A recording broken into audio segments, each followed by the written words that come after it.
Thank you, Ma'am Jackie. So, good day, everyone. I'm Anika S. Ancheta, and I will be discussing the 7 domains of Philippine Professional Standard for Teacher, or also known as the PPST.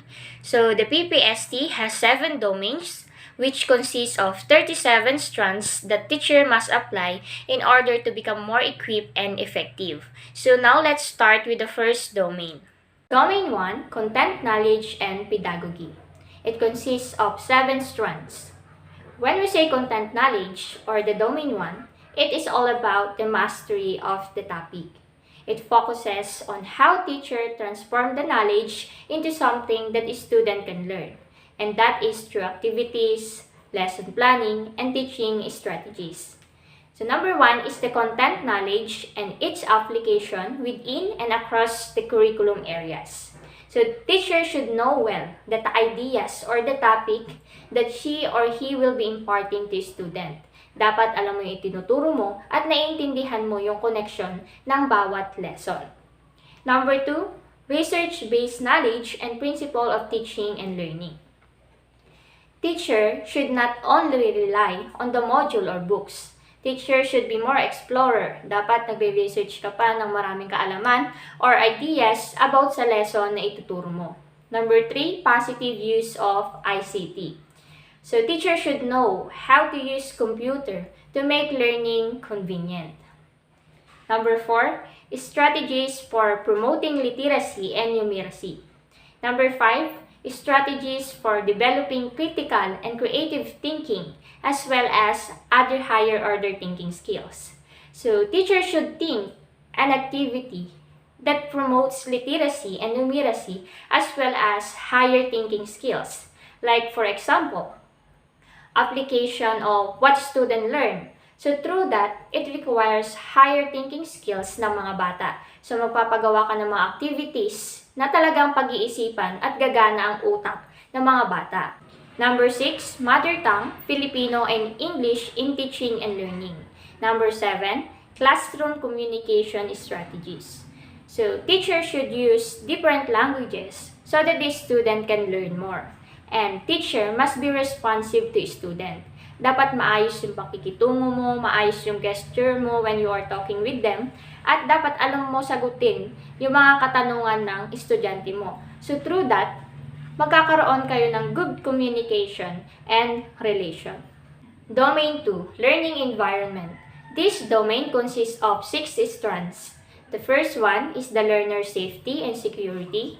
Number 2, fair learning environment. Number 3, management of classroom structure and activities. Number 4, support for learner participation.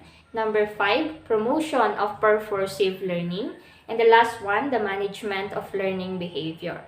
So this domain focuses on creating learning environment that is conducive, secured, and effective for student. So when we say learning environment, hindi lang ito yung classroom or room na pinapasukan natin.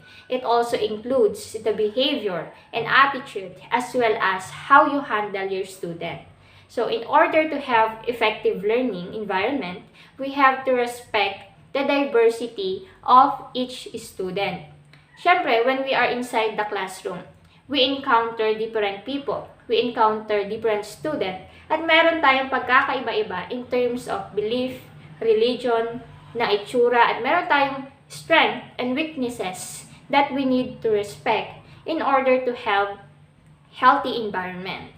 At sa loob ng classroom, dapat teacher should be fair. Hindi porke mayaman si student A, first honor na. Tapos si student B na less fortunate, hindi pinapansin.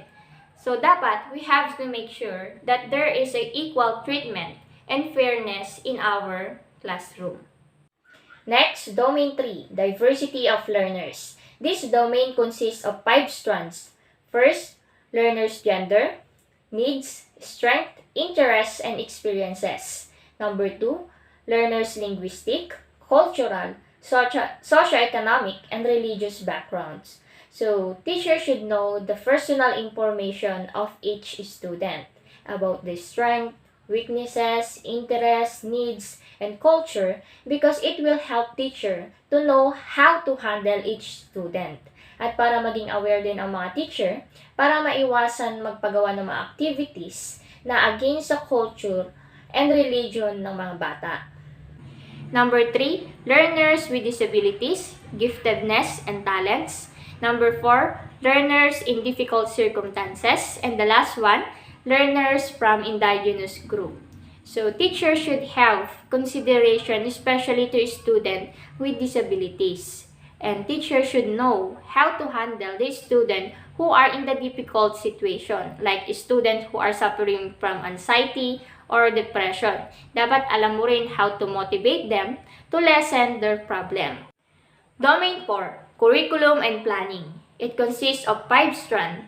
The first one, planning and management of teaching and learning process. So dapat ang lesson ng teacher ay organized and well-planned para maayos yung pagdi-deliver niya ng lesson. Pag maayos ang pag-deliver ng lesson, mas natututo ang bata or ang estudyante. Number 2, learning outcomes align with learning competencies. So dapat yung outcome ay konektado sa lesson or syllabus. Halimbawa, ang tinuro ni teacher ay math. Dapat yung learning outcome nun, natuto ka ng math. Hindi pwedeng nagturo si teacher ng math, tapos bigla kang gumaling sumayaw after ng discussion. So, dapat align yung outcome sa lesson. So, number 3, relevance and responsiveness of learning programs. So, dapat maging responsive ang learning. When the teacher asks, student answer. When student asks, the teacher responds. Dapat responsive ang learning para mas maging effective. Number 4, professional collaboration to enrich teaching and practice. So, dito na pumapasok yung pagkikipag-collaborate ni teacher sa other professional to help student to practice their skills and learning. So, like for example, ABM teacher ka. So, you can communicate with accountant to help your student in terms of improving their skills and knowledge. Kaya tayo may immersion and OJT. Last, teaching and learning resources including ICT. So, dito na pumapasok yung importance ng ICT sa learning process. Teachers should be able to use ICT to improve teaching and to make the learning process effective and convenient. Domain 5, assessment and reporting. This domain consists of 5 strands. The first one, design, selection, organization, and utilization of assessment strategies. So, we have different kinds of assessment. We have summative and formative. So, teacher should know kung anong assessment ang ipapagawa right after ng discussion. Kailangan yung assessment is connected sa diniscuss mo. Like for example, ang diniscuss ng teacher ay folk dance. Hindi pwedeng right after ng discussion, pag-solving kayo ng math. Dapat yung assessment is connected sa folk dance. Pwedeng gumawa si teacher ng assessment na kung saan mag-ipe-perform mo o sasayaw ka ng folk dance. Number 4, communication of learners' needs, programs, and achievement to the key stakeholder. So, teachers should inform and update the parents about the progress of their children inside the classroom para malaman nila kung natututo ba yung anak nila or hindi. And teacher must inform the parents about the attitude of their children. Halimbawa, si Kenneth, tamad at bully sa loob ng classroom. So, dapat i-inform ni teacher yung parents na ganun yung attitude ng Kenneth para mapagsabihan at magbago si Kenneth.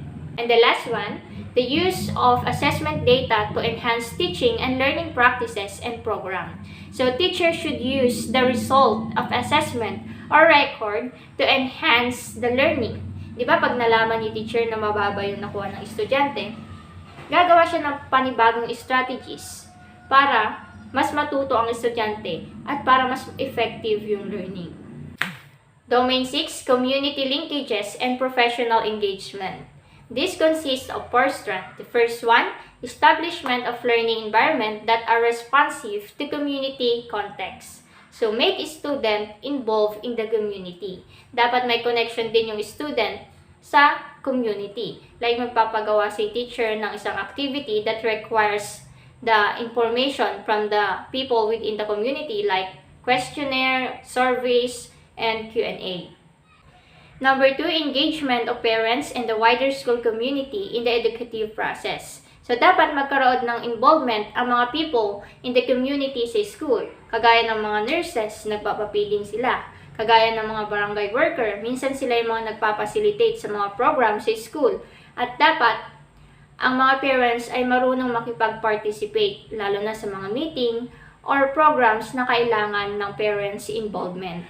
Third, professional code of ethics. And the last, school policies and procedures. So, teachers should know well the code of ethics dahil napaka-importante ng code of ethics. This also serve as their Bible on how to treat a student and how to act as a real teacher. And teachers should know how to follow the policies in school. Last, domain 7, personal growth and professional development. So this domain consists of 5 strands. First, philosophy of teaching. Second, dignity of teaching as a profession. Third, professional links with colleagues. Fourth, professional reflection and learning to improve practice. And the last, professional development goals. So this domain focuses on the personal growth of a teacher. Dapat alam ni teacher kung bakit siya nasa field of education, alam niya yung goal niya, mahal niya yung ginagawa niya, at alam niya yung mga philosophy of teaching and code of ethics. And dapat ang teacher ay willing to do anything to improve and to enhance his or her skills para sa mga bata. Kaya nga ito ay tinawag na personal growth and professional development. So that's all for the 7 domains of Philippine Professional Standard for Teacher, and I hope you learned something. And for the next topic, here is Sir Flores.